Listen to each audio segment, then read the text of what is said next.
Manila Bay, indeed, the heart of our country. But for all its generosity, it was a mother we took for granted, neglected, even abused, where entire regions flushed the byproducts of progress.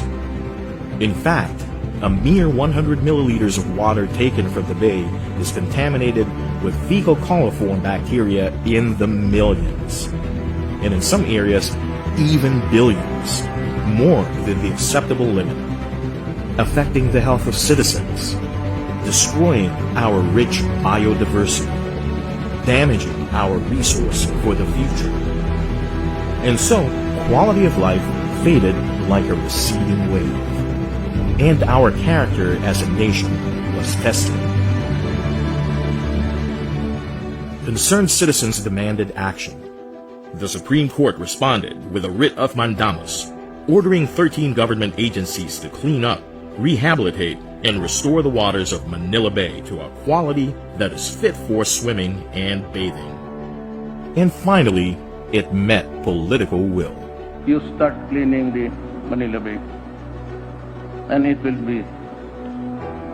they will start to clean it, whether they like it or not. With the strength of our resolve, a tide of change came.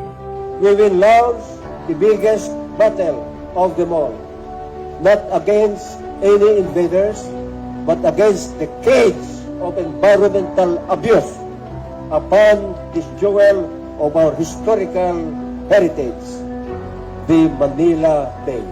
The battle for Manila Bay, unlike the wars waged in it long ago, this time we fight for it, against old ways, against a culture of neglect, against indifference, against our very selves. A battlefront that spans 190 kilometers of coastline, the countless arteries that lead to it, the cooperation of millions of people, and it needed a surge of spirit to resuscitate this beating heart of the nation. 13 mandamus agencies led the charge and implemented the existing DENR operational plan for the Manila Bay Coastal Strategy. 4 approaches to address the main sources of pollution. Liquid waste management, to ensure that water discharge into the bay complies with standards. Solid waste management, to reduce the solid waste ending up in Manila Bay. Informal settler families and illegal structures management, to permanently clear areas from encroaching houses and structures. Habitat and resources management, to protect the biodiversity of Manila Bay. And at the center of it all are partnerships and mechanisms to ensure the success of all 4 approaches. Eventually, an administrative order was issued by the President to bolster our wave of capabilities, with additional agencies and utility providers establishing the Manila Bay Task Force. And I consider this as the greatest challenge of them all. I stand to you, Manila Bay, we will clean you. And together, we went into action. The battle plan consisted of 3 phases, executed simultaneously, with the general aim of improving the water quality of Manila Bay, emphasizing key stretches that suffered the most pollution. And just several months into the battle, we delivered noteworthy results. In liquid waste management, the most important parameter, as it addresses the biggest pollution sources and indicates the success of our efforts. Thousands of establishments were inspected and over 1,000 were reprimanded for violations in their discharged liquid waste. And with the help of key judicial and investigative agencies, thorough investigations were carried out. Water quality in key river mouths and outfalls were monitored for coliform levels.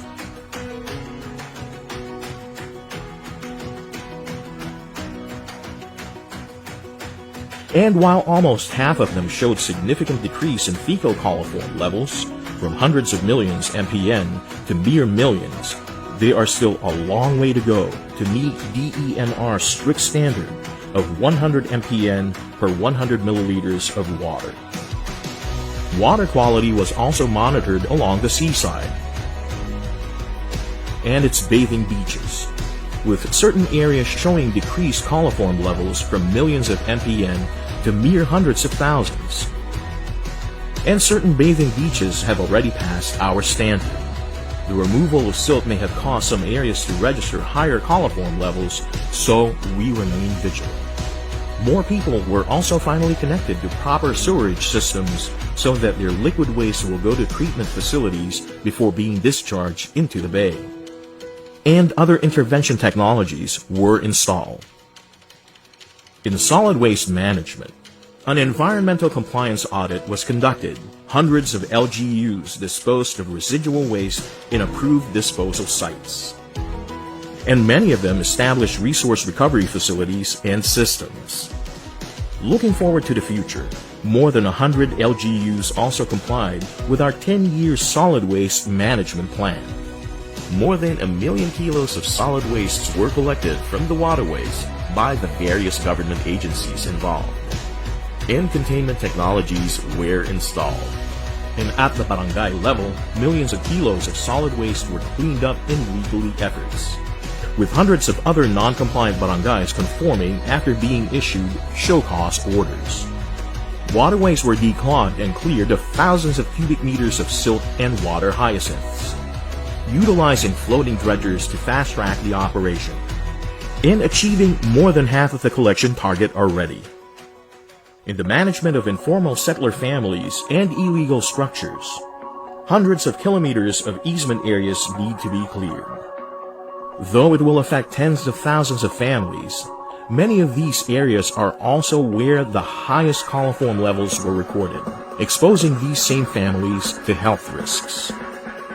Relocation has started for 5 priority areas: Estero de San Antonio Abad, Santo Niño Multinational Riverside, Estero de Magdalena, Isla Puting Bato, and Baseco, where hundreds have already moved into 2 of our resettlement areas.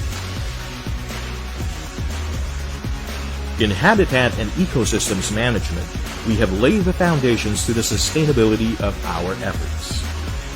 Ecotourism sites were established to serve as additional sanctuaries, while existing biodiversity areas were further protected and conserved. Fisheries and maritime laws were strictly enforced, with more than 100 violators apprehended. To support all these, strategic communication, education, and mobilization efforts were conducted.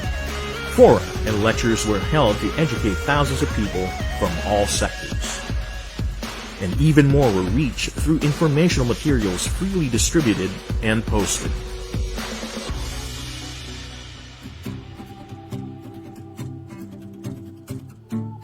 But the journey, though promising, is never easy. There are many challenges to be encountered, some of which are first identifying the sources of pollution. But because of what we had accomplished in Boracay, we were pleasantly surprised at the cooperation and support that we've got from the different government agencies, from the local government units, and from the private sector. The major job that we have to do is really behavioral change. And we are doing this by strictly enforcing the law now. We have deployed many Estero Rangers in the different waterways in the Metro Manila, in the National Capital Region, not only to enforce the law and to catch violators, but also to educate the communities on what to do, how to take care of the waterways within the area, so that they have an ownership of whatever we accomplish in relation to the rehabilitation of Manila Bay. So dito po, tulong-tulong po tayo to rehabilitate Manila Bay. Manila Bay has taught us that our natural resources can no longer be ignored, and that its bounty is for everyone to enjoy.